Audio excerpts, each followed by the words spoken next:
Everyone, आप सभी का स्वागत करती हूँ भावना की ज़िंदगी में। यहाँ पर मैं डेली व्लॉग्स अपलोड करती हूँ एंड कुछ स्पेशल मोमेंट्स जो मैं अपने फैमिली के साथ एंजॉय करती हूँ वो भी अपलोड करती हूँ। सो आज मैं बनाने जा रही हूँ ये करेला फ्राई। जैसे भरवे करेले का टेस्ट होता है ना, कुछ उसी तरीके से इसका टेस्ट आता है, बट भरवे करेले को हम अंदर से फिल करते हैं एंड ये वाले जो करेले होते हैं ये पूरा मसाले में कोट होते हैं। तो बस इतना सा ही फ़र्क है। तो सबसे पहले मैंने करेलों को धो के उनको पील कर लिया है, क्योंकि जो हल्का सा कड़वापन रहता है ना पील्स में वो निकल जाए एंड करेले थोड़े एकसार से हो जाएं। उसके बाद मैं इनको कट करूँगी। कट करने के बाद आप देखेंगे कुछ कुछ बीज ना इसके पके हुए हैं, तो वो दांतों में ना बहुत ज़्यादा लगते हैं, मसूड़े फूल जाते हैं इस वजह से भी। तो मैं सारे जितने भी पके हुए बीज हैं उनको निकाल दूँगी एंड जो कच्चे हैं उनको रहने दूँगी, पके हुए को निकाल दूँगी। तो आप यहाँ पर देख सकते हो कितने सारे बीज यहाँ पर निकले हैं। तो मैंने करेलों को इन साइज़ में कट किया है। सो करेले के ना बेनिफिट्स बहुत ज़्यादा होते हैं। सर्दियों में तो मैं स्पेशली फैमिली के लिए इसको बनाती हूँ।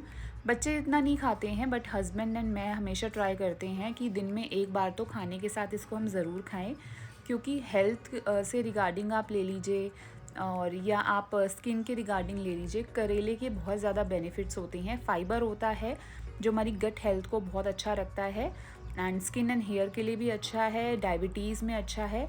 तो करेले के जितने फ़ायदे बताए जाएं उतना कम है, बट यस रेगुलर बेसिस पे आप इसको ना खाएं। जैसे मैंने अभी ये बना लिया तो ये हमारी फैमिली में लगभग 4-5 दिन चलेगा। उसके बाद मैं इसको थोड़े दिन के लिए अवॉइड करूँगी, देन दोबारा बना लूँगी। तो सर्दियों में तो हमारा ये रूटीन रहता है कि हम इसको बनाते ही बनाते हैं। एंड जब मेरी मदर इन लॉ थी तो वो भरवा करेले बनाती थी, तो वो बहुत ज़्यादा टेस्टी लगते थे। तो उनकी तरह मैं बना तो नहीं पाती हूँ, बट मैं करेलों को इस तरह बनाती हूँ। आप इसको राइस के साथ साइड डिश में भी ले सकते हो। आपने कोई घर में दाल बनाई है तो दाल के साथ आप रोटी एंड ये करेले ले सकते हो, तो काफ़ी ज़्यादा टेस्टी लगते हैं। सो इतने करेले मेरे पकेंगे तो यहाँ पर मैं गोभी को कट कर लूँगी, क्योंकि आज मैं सब्ज़ी बना रही हूँ आलू गोभी की। आप गोभी मार्केट से कितनी ही साफ़ ले आओ, बट कहीं ना कहीं एक आध कीड़ा उनमें निकल ही आता है। तो सबसे पहले मैंने गोभी को साफ़ किया है। अगर इसमें सारे जो भी फूल हैं उनको प्रॉपर चेक किया है कि कीड़े तो नहीं हैं। अगर कीड़े हैं तो उन्हें निकाल दूँ। ज़्यादा तो नहीं निकला, बस एक वो कीड़ा निकला और एक और निकला था। तो पहले मैंने गोभी को अच्छी तरह से साफ़ कर लिया है एंड अब मैं इसको उबालने के लिए छोड़ूंगी, मतलब थोड़ा गर्म पानी में रखूँगी। इससे गोभी सॉफ्ट भी हो जाएगी और जितने भी कीड़े हैं इसमें वो अगर बाय चांस, वैसे तो मैंने निकाल ही दिए हैं सारे, रह जाएंगे तो मैं वो ऊपर आ जाएंगे, तो एक सेटिस्फेक्शन सा हो जाता है कि यस हमने इसकी सफाई अच्छी तरह से कर ली है। खाते वक्त वो चीज़ें याद नहीं आती कि इसमें क्या क्या निकला था। एक 100% श्योरिटी हो जाती है कि अब हमारी सब्ज़ी जो है वो प्रॉपर साफ़ है। तो सबसे पहले मैंने यहाँ पे इसके जितने भी कूड़ा था, जितने भी इसमें वो थी ना वॉर्म्स थी, वो मैंने भर के रख दी, वो इधर उधर ना हो जाएं। तो वो मैंने पहले कूड़ा फेंक दिया है। जब भी मैं कुकिंग करती हूँ अनाया किचन में आगे पूछती है कि मम्मी क्या बना रही हो, एंड पता नहीं उसको प्याज से इतना ज़्यादा प्यार क्यों है। प्याज के मतलब वो बचपन से ही ना, अगर उसके पापा प्याज खाते थे तो वो खाने बैठ जाती थी। मेरी बड़ी बेटी प्याज को नहीं छूती, बट इसको पता नहीं क्या प्याज से लगाव है कि ये प्याज खाती है, थोड़ा खाएगी थोड़ा फेंकेगी, थोड़ा खाएगी, बट इसने अपनी हैबिट बना ली है प्याज खाने की। तो यहाँ पर करेले जो हैं वो 90% फ्राई हो चुके हैं। अब मैं इनको थोड़ा सा छौंक लगा दूँगी। तो बारीक प्याज मैं इसके लिए कट कर रही हूँ, तो वो मैं चॉपर में कर रही हूँ एंड यहाँ पे मैंने 2 बड़ी प्याज ली है। तो अच्छी तरह से चॉप करने के बाद फिर मैं इसका मसाला तैयार करूँगी। कुकिंग के लिए मैं ज़्यादा यूज़ करती हूँ येलो मस्टर्ड ऑयल, क्योंकि ब्राउन मस्टर्ड ऑयल जो होता है वो थोड़ा तेज़ होता है एंड ये थोड़ा मीठा मीठा सा होता है, तो ये बहुत ज़्यादा अच्छा लगता है। तो मैं इसलिए येलो सरसों के तेल के ही, जो पीली सरसों होती है उसका ये तेल आता है, इसी का यूज़ करती हूँ।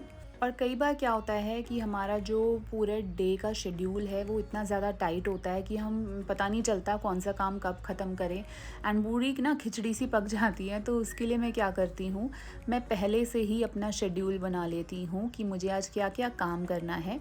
उससे क्या होता है टाइम बहुत ईजिली मैनेज हो जाता है। जो हमने आधा घंटा अपना इतना ख़राब किया कहीं पे यूज़ करके, तो मैं वो ना करके सबसे पहले जो मेरे पूरे दिन के इम्पॉर्टेंट काम होते हैं पहले मैं उनको ख़त्म कर लेती हूँ, ताकि बाद में अगर टाइम भी ना बचे, मतलब जो भी काम दिखा उसको उसी वक्त कंप्लीट करती चली गई। किचन को अगर साफ़ रखना है तो काम करते करते उसको साफ़ रखा, बर्तन साथ में करती रही, तो इससे क्या होता है काम बाद के लिए कम रहता है और इजीली हर चीज़ मेंटेन हो जाती है, सारे काम पूरे हो जाते हैं। तो आप यहाँ पर देख सकते हैं मसाला भी तैयार कर दिया था, उसके बाद यहाँ पर मैंने करेले उनको छौंक दिया। तो अब इसका जो 10% कच्चापन रह गया है ना, वो अभी मसालों के साथ पकेंगे। अगर नीड है तो थोड़ा सा पानी मैं इसमें डालूँगी, वरना रहने दूँगी। तो एक हल्का सा करकरारापन भी रहता है। एंड आई होप आपने भी ये कभी खाए होंगे या आप भी बनाते होंगे, बट बिलीव मी अमचूर के साथ ना इतने ज़्यादा टेस्टी लगते हैं एंड कड़वापन भी इसका बिल्कुल ख़त्म हो जाता है। तो यहाँ पर ये रेडी हो गए हैं, तो अब मैं अपनी आलू गोभी की सब्ज़ी में भी छौंक लगा दूँगी एंड ये थोड़ा सा ठंडे हो जाएंगे तो मैं इनको स्टोर करके रख दूँगी।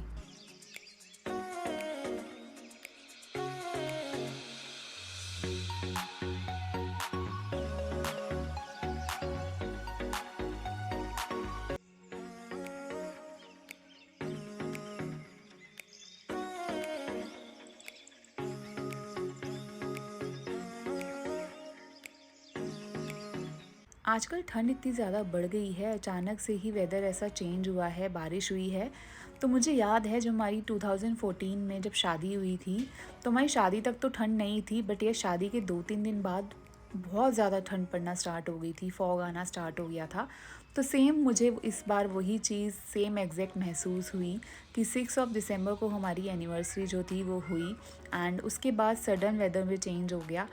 तो कुछ चीज़ें ऐसी रिकॉल हो जाती हैं ना पुरानी, तो बहुत ऐसा लगता है कि मतलब वही ज़िंदगी वही पल हम दोबारा जी रहे हैं। सो अभी हस्बैंड का आने का भी टाइम हो रहा है, तो मैं सोच रही हूँ जल्दी जल्दी से मैं सब्ज़ी में छौंक लगा दूँ, क्योंकि जब हस्बैंड आएंगे तो फिर चाय वगैरह बना के हम लोग पियेंगे।